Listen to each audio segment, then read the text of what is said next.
ଗୋମାତା ଦେହରେ ସର୍ବଦେବୀ ଦେବାଦେବୀଙ୍କର ସମାହାର ରହିଛି। ତେଣୁ ଯେହେତୁ ଗୋମାତାଙ୍କର ଶରୀର ଭିତରେ ସର୍ବଦେବାଦେବୀଙ୍କର ସମାହାର ରହିଛି, ତେଣୁ ସେଠି କେବେ ବି କଳି ପ୍ରବେଶ କରିପାରିବେ ନାହିଁ।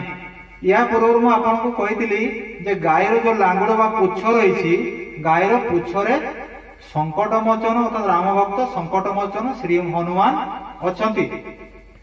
ତେଣୁ ହନୁମାନ ଯୋଉଠି ଅଛନ୍ତି, ହନୁମାନଙ୍କ ପାଖରେ କେବେ ବି କଳି ପ୍ରବେଶ କରିପାରିବେ ନାହିଁ, କିମ୍ବା ହନୁମାନଙ୍କ ପାଖରେ କେବେ ବି ଶନି ଠାକୁର ପ୍ରବେଶ କରିପାରିବେ ନାହିଁ।